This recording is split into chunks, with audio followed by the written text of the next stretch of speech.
Hello out there, YouTube. Welcome to Windsor String Works. I'm Mike, and welcome to my acoustic notebook.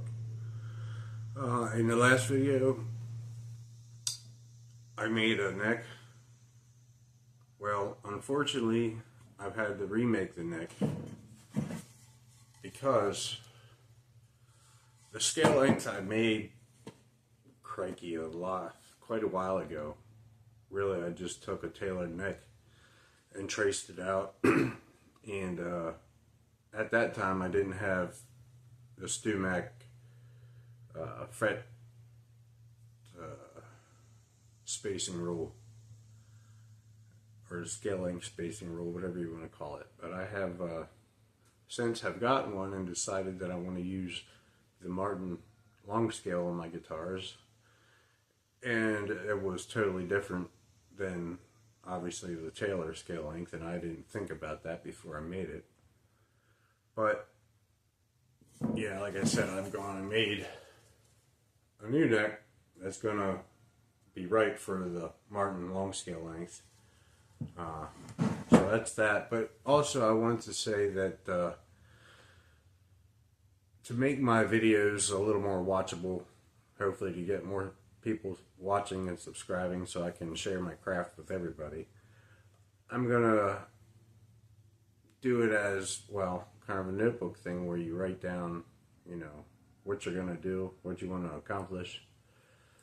But for me, what I'm gonna do is I'm gonna go at one task. Like today will be making a neck, and I'm just gonna do everything that pertains to making the neck in a video. However many videos it takes to get the neck to a finished product is, well, how many neck videos there will be, rather than jumping around trying to do 5 million things in one video. Just I edit my own videos, so I kind of watch it back, and you know, I mean, if I were out there watching somebody else's video, that probably wouldn't get me to hit the like button or anything. So I'm hoping that doing it this way, I can get more subscribers.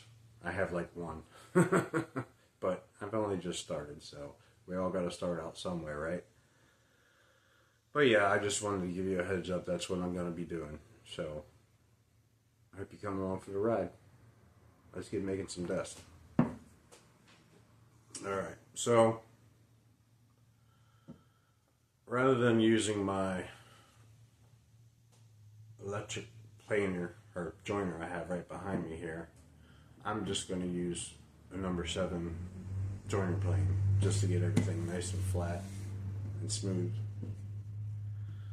So then I'll go on and, you know, we'll get the neck shape established and break angle and all that fun stuff. Alright, let's do it. Okay. So we're just going to stick her in here. I'll get my number 7 out, which is freshly sharpened. I haven't used it since I sharpened it, so should be okay.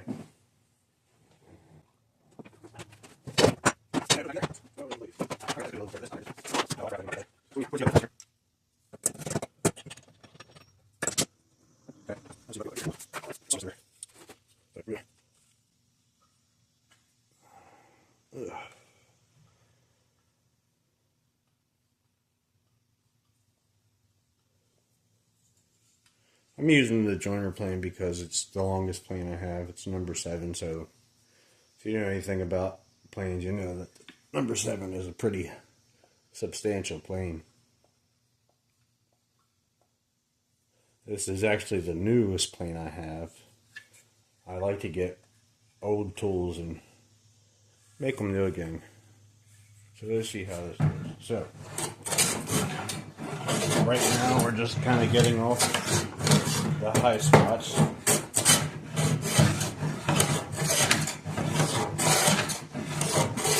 Because this wasn't totally level when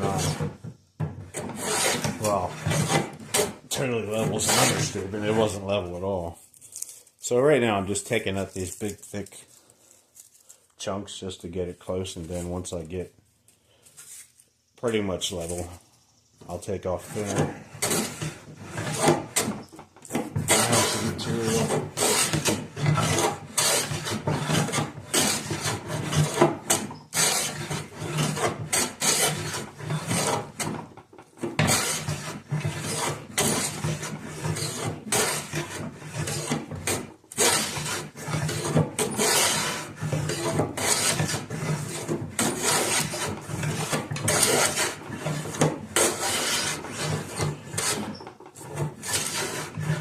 Nothing like a sharp plane, I tell you.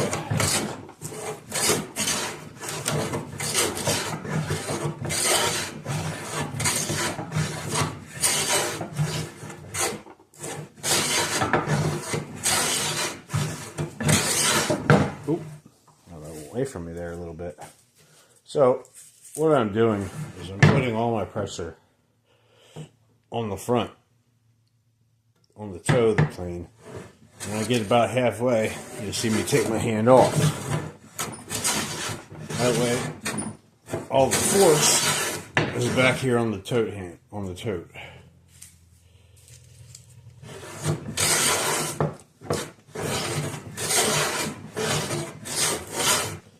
And that's how you get something straight and flat. So if you keep your hand on the whole way, you're going to start giving it a concave. Actually, that's convex, but you know what I mean.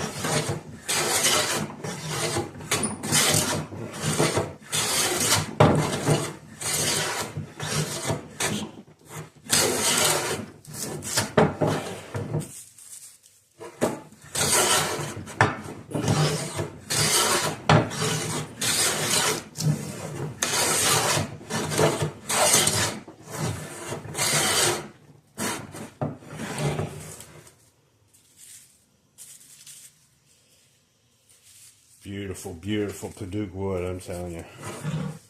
I love it. It's a messy wood to work with,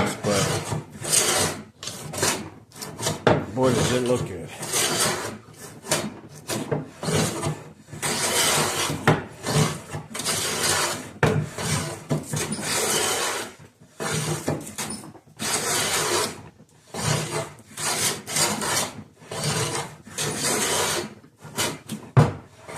And then with, you know, really sharp planes, there's not a whole lot of effort that has to happen from you know, for me. It cuts nice and I don't really have to force it or anything. If you find yourself having to force something you're using to cut with, chisel, plane, whatever, it's not sharp enough.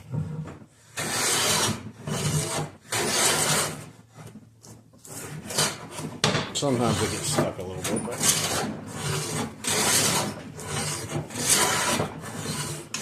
for the most part, this is taking very little energy, which is the idea.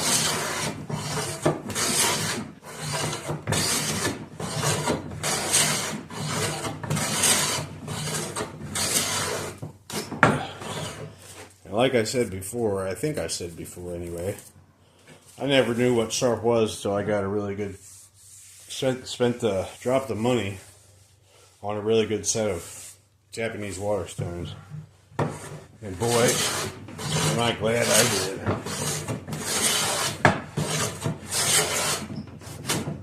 The next sharpening system I'm getting is the Shapton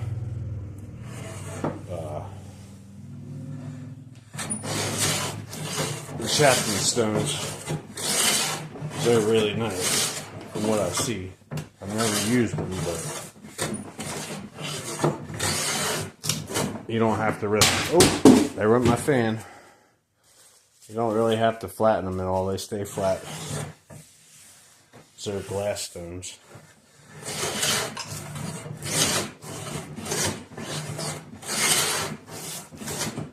But like anybody, like if you want to spend money on a sharpening system but you don't have a whole lot to spend, you can get the Scary Sharp system. I get mine from KM Tools, Cat Moses Tools. He has the sharpening system films, and really all you have to do is have something flat. What I did, I just went out to Home Depot and bought a ceramic tile, a big ceramic tile, you know, for $5, and then you could you just put your films on there, and that's a good sharpening system as well. It's called the Scary Sharp system. And it does get your blades scary sharp. I just prefer the Japanese water stones just for the process of it. I like it. Not to mention they're great stones. I get my stones in pretty much any sharpening thing that I need from sharpeningsupplies.com. They have really good stuff and prices are reasonable.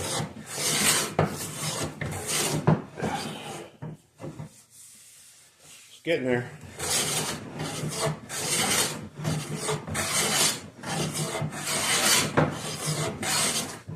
But I encourage you, if you want to build something, just build it. You know, it's not going to be perfect first time you do it. It's really not going to be perfect anytime you do it, but you'll gain a knowledge of what to do and what not to do, how to fix what you did wrong when something occurs you weren't expecting, you know.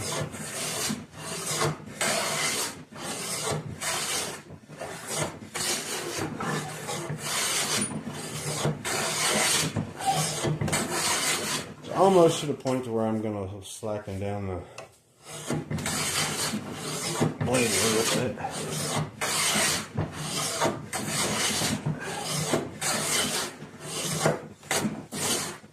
Because after we get this nice and flat and level, we're going to be routing the truss rods down.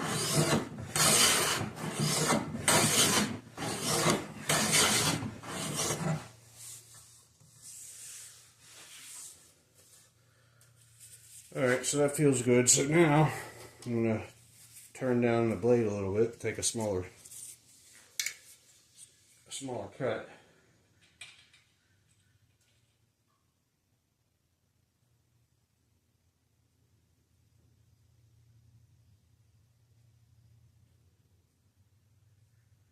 That'll be good. Just to get it smooth.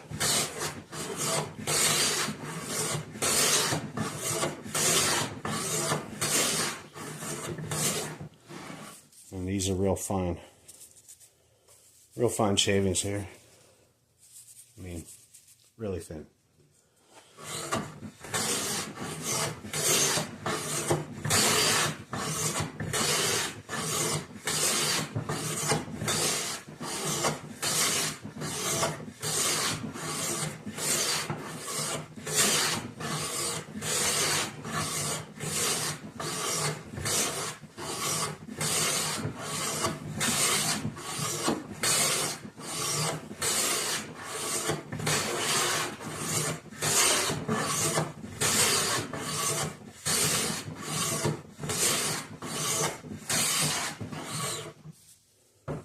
Oh yeah, that feels lovely. Nice and flat. Let's check it square to make sure.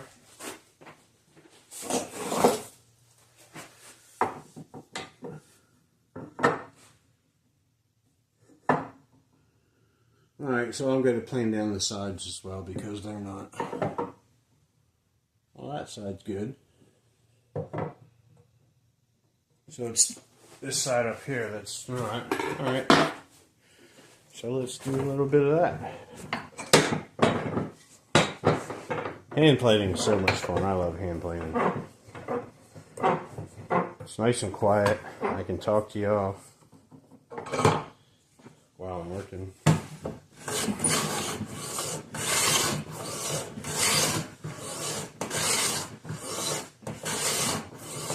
And I guess, you know, that's the whole point of the video. You know, I see a lot of people out there building electric guitars, which is awesome. I've never built one myself, but I will one day. But I don't see a whole lot of acoustic guitar building on videos. At least I haven't found too many myself. They could be out there and I've just not found them, but I've seen a few, but not too many.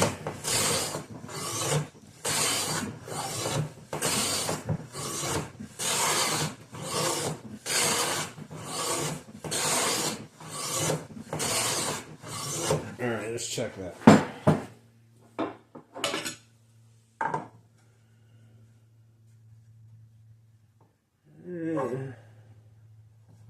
Not quite. Alright. Keep on going.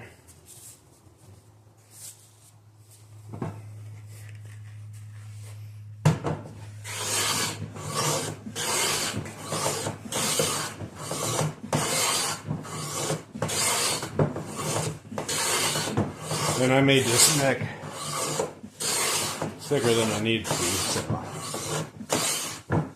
because I want to have a decent thick neck, so that way I can get a good carve and good shape and everything with it.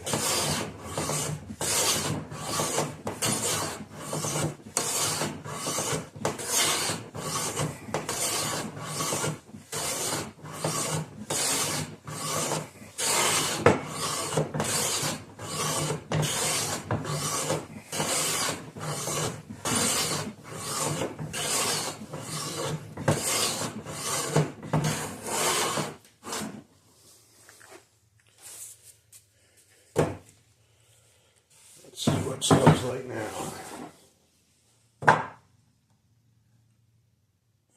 Almost. A little bit more.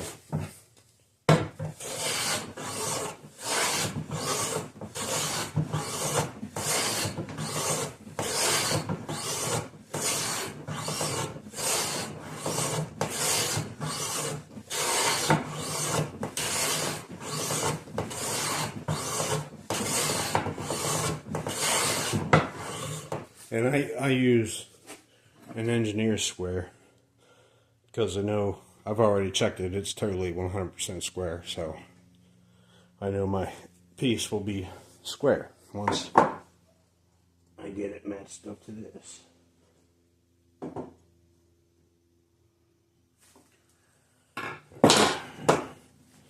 That's flat. I'm going to go back to the other side and do a little touch up because seems this right here is what's holding me up from being totally flat. So go back to that.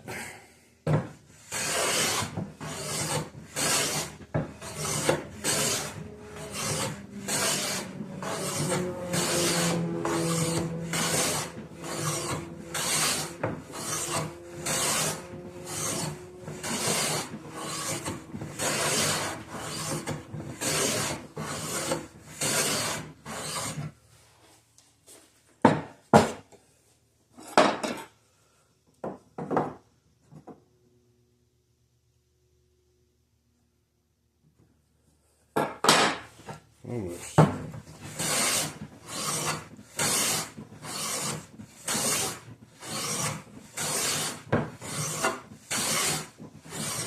Let's see how she is now. Once you get close, it really doesn't take much. There we go. We are flat. Got back here. Yeah. What you're looking for is this light peeking through underneath. I have none.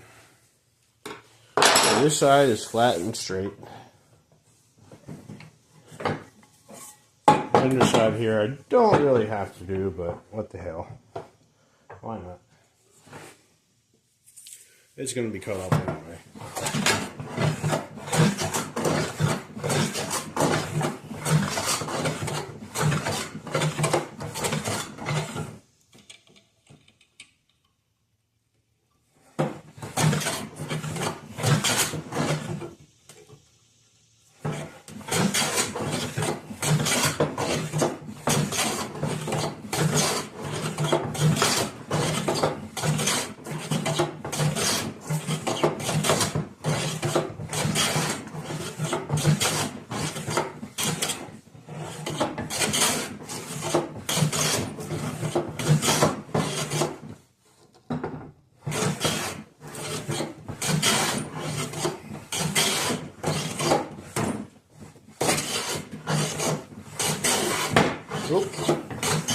You want to try to avoid that from happening. That's a sign that you have too much weight on the front here.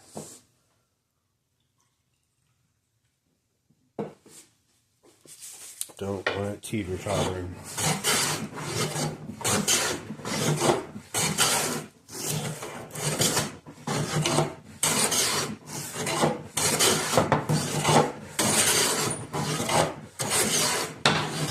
Just like that, see?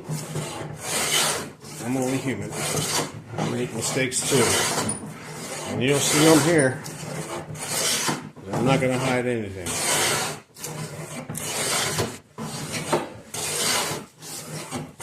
I believe it's important that you know I'm not perfect. Nobody is. A lot of people hide their mistakes on video. I choose not to.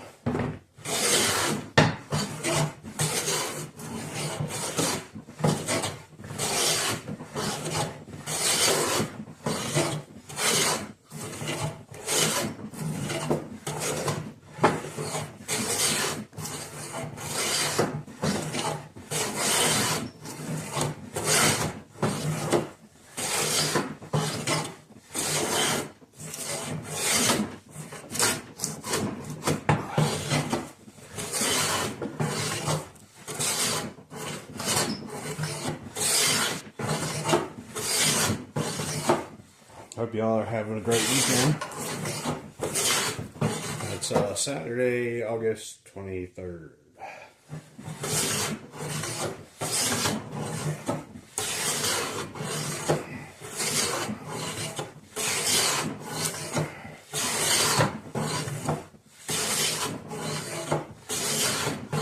That weird thing called the sun is outshining very brightly.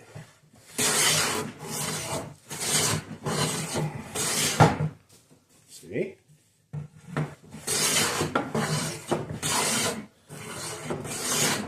When you do something like that, you just gotta go back and fix it if you did mess something up.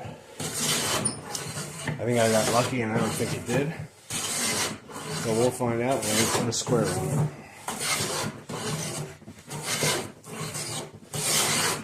Like I said, this bottom's getting carved away anyway. I just figure why not.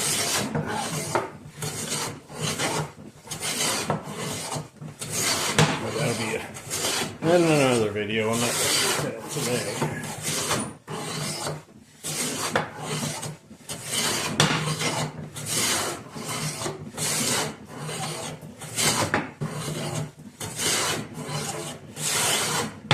Nope.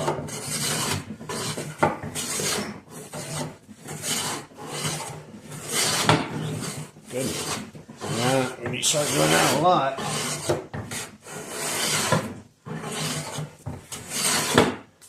I think my blade's starting to get a little duller. It's not dull. I mean, you can still cut your finger off with it, but.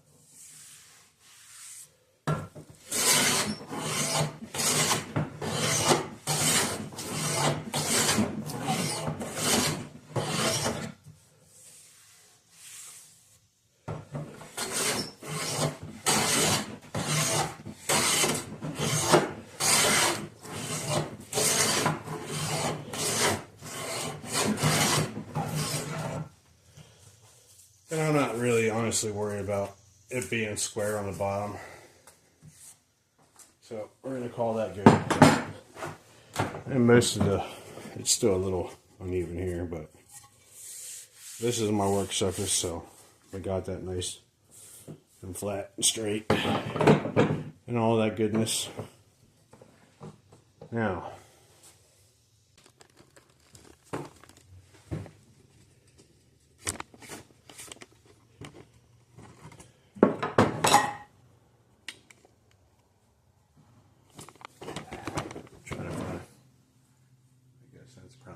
as a shot as any. Alright, now I need my Stumec skeleton tool.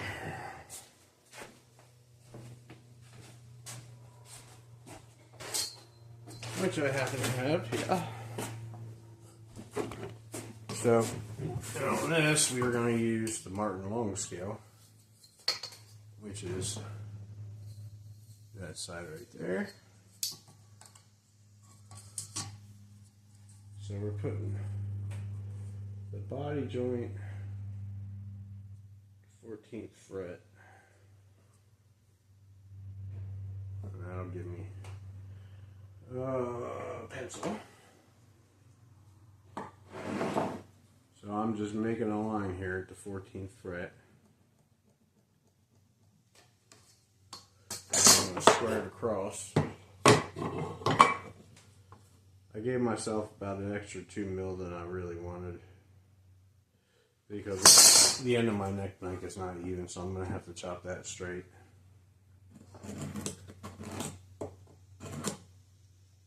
And that's going to give me enough for my tenon, because I'm going to do a bolt on the neck. I was going to do a set tenon, but I figured, we'll just do the bolt on it. Why not? So I put our 14th fret there.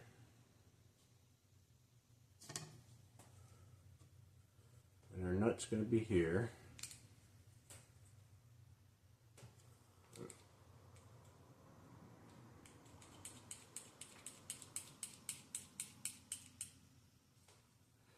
Our nut is right there. Let me make sure everything's still kosher. The nut's here. So we'll draw that across.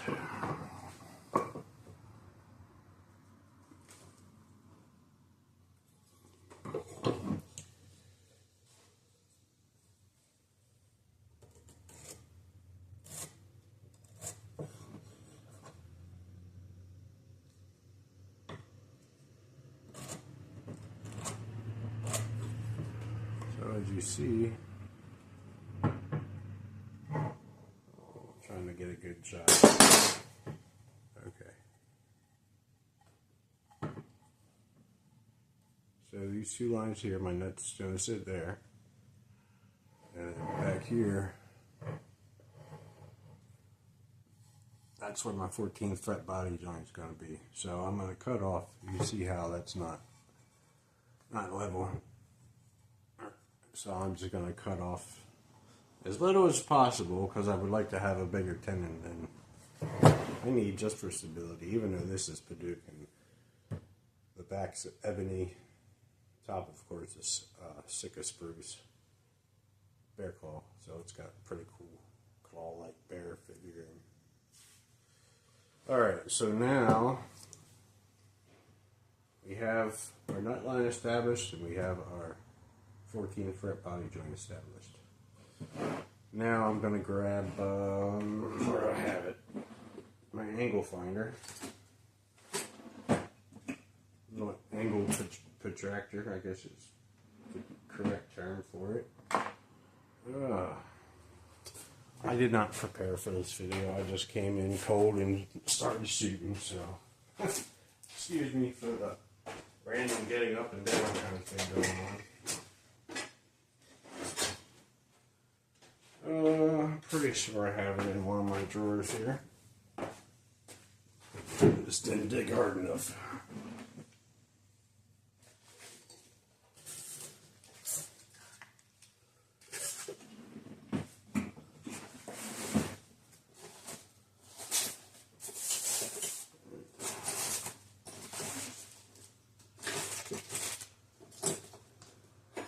Yep.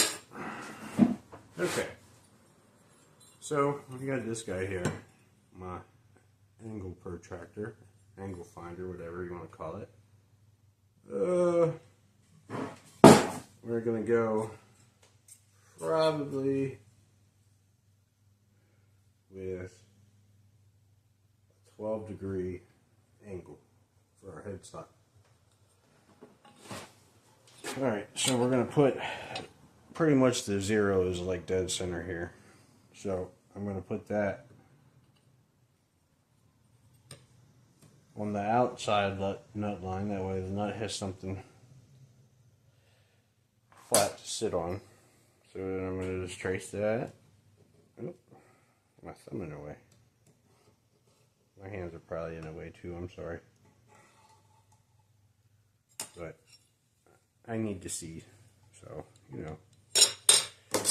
And then it only went to right here on the headstock, so I got to take and just follow that line to the end.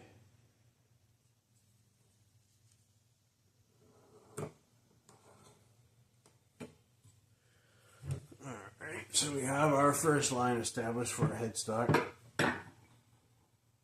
That's the top of the headstock. Now,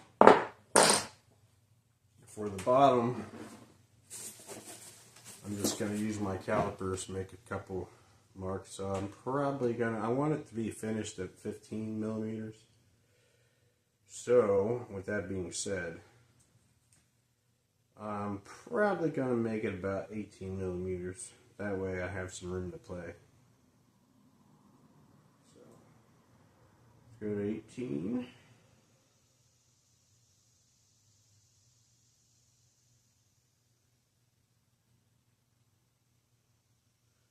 Mil right there. Lock it off. And I'm going to come down here to the end. Putting one jaw, the bottom jaw on the line that I've already drawn. Just make a hash mark there. I'm going to come up about midway, do the same thing. A hash mark there. And then where the neck body joints start, or where the neck starts the break angle. I'm going to start there. And then I'm just going to take a rule. I use my, this is, once again, I use engineer's tools for measuring, if you haven't taken notice. Mine is, that's the only thing that's not really an engineer tool. If I had a micrometer, then I would be as such, but I don't. So, a veneer caliper works just fine.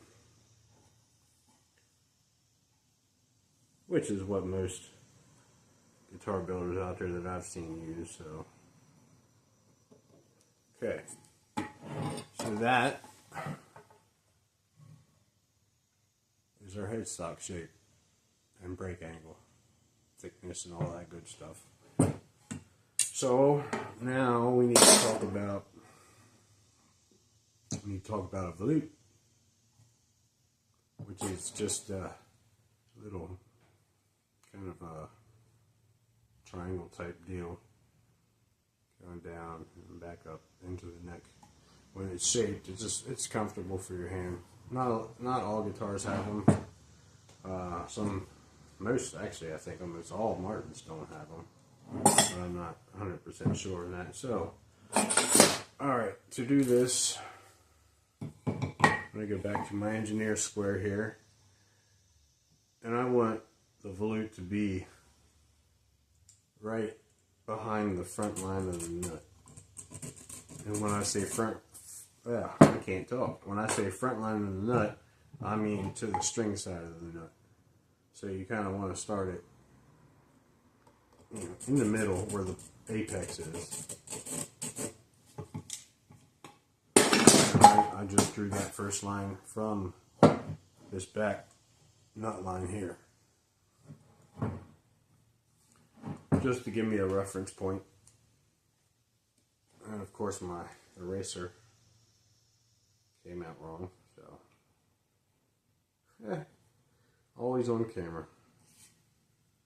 You know, I'm not the most, I'm not the smartest guy. I'm not the most person that's really good at filming. I'm not, I'm just trying to get this started and get my craft out there, so hopefully you two at home can make something, If it's a guitar, awesome. If it's something else, it doesn't matter really what you make. But get out there making stuff, because it's just lovely, you know. I know not everybody out there is a maker, but if you have the slightest inkling that you want to make something, just go do it, man. You don't have to have expensive tools. You don't have to have expensive tools. You don't need high class, top grade wood like I get. I've only get this because I've been doing this for a while, and I've kind of migrated that way. You know, it's taken me probably 8 to 10 years to collect everything as far as tool wise that I have. Which, you know, I have a lot, but you don't need it. It's not necessary. Just make something, man. Man or woman, whatever. You know, there's some awesome chick builders out there. Daisy Tempest, she's from England and currently lives in Australia, but man, that girl makes some good guitars. I'll tell you what. I'm not knocking anybody else. That's just only one of the very few guitar builders that do acoustics out there that I've seen. Anywho, enough of me yammering. Let me get back to this.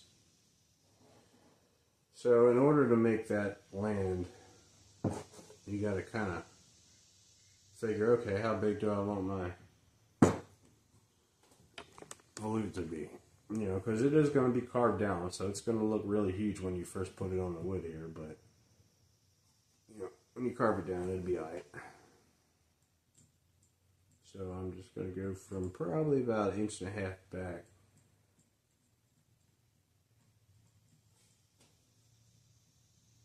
And it does help a little bit if you can draw, but you don't have to. You know, everybody's first guitar sucks. Everybody that makes guitars in the world will tell you that. But just the fact that you built one, you know, gives you the courage, or at least it gave me the courage to move forward and get better and get better and get better and get better. Finding out what works, what doesn't, what should I do, what should I not do. You know, it's one of those kind of deals.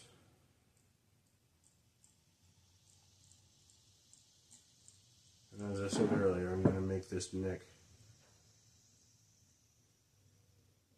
quite a bit thicker than it needs to be. I'm actually going to make it thicker than that. Let me get my eraser out of here. One of my 10,000 erasers.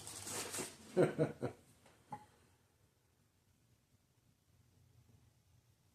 kind of want it to... See, I have this top part eased in right here. I want to do the same to this side. So, I had a little too steep before I erased it, so I'm going to slacken that down a little bit.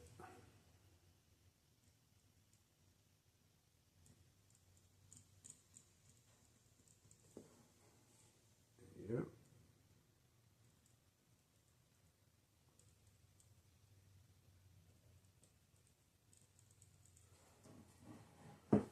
Okay, now, next thing we need to do is we're going to get back to this. Well, we marked that on yet. Yeah, we have this line here. So I'm going to stretch this 14-foot body joint down just a little bit. Okay. And another tip that I can give you, rather than putting the pencil to your measuring device, whatever it is, I really do suggest you go to try to find an engineer square. I like the older ones just because I like old tools. But take your pencil, put it on your mark, move your square or whatever you're using to measure over to the pencil, and then draw a line. Don't move your pencil to the roll because it's too easy to get it imprecise. If you do it the way I just told you, you get a precise line. You can't see it, can you? You get a precise line all the way around.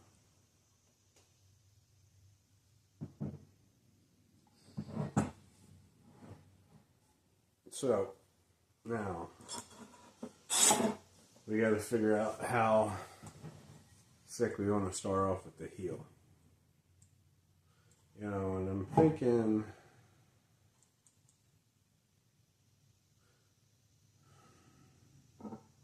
probably we're gonna say 2 inches, maybe.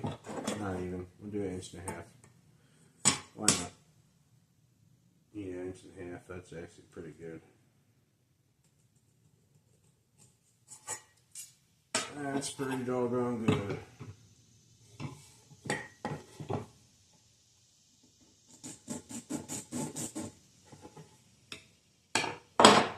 Okay. Alright. We're going to start with all straight lines here going back, but once you get your straight line established, then you can work out the curves. It's just so much easier that way.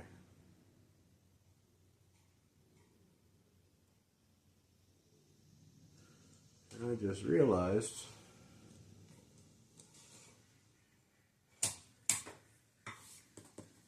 oh my goodness. I mean, it's going to be a baseball bat of a neck, but it'll be alright. So then we're going to make our curve.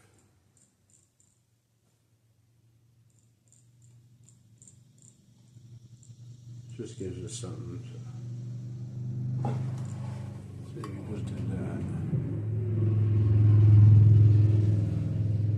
Oh, I'm trying to fill pencil with paint them, but... So we have that line. Comes, then we curve like that into the heel. And this is the heel and neck. Yeah.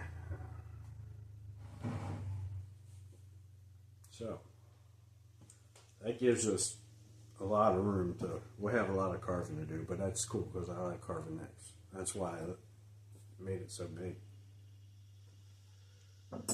But one thing I did realize that I'm going to have to do is probably take the heel off of the old neck. I didn't want to because I'm missing, I didn't use walnut on this build, I just used Paduke, mahogany, Paduke, mahogany. So, oh. But it's either that or I just use straight, cut out some heel block material. Yeah, I think that's what we're going to do. But first, you have to get this truss rod channel cut. I need to get a jig, or make a jig for it. I just haven't. I used the fence on my router. I mean, it's not a bad fence, but it's not, 100% top of the line. But, I mean, it'll get the job done. But if I had a template, I have router bushings that, are made for pattern making and stuff. You can use one of those if you make the pattern for it. And I just haven't done so. I honestly don't know why.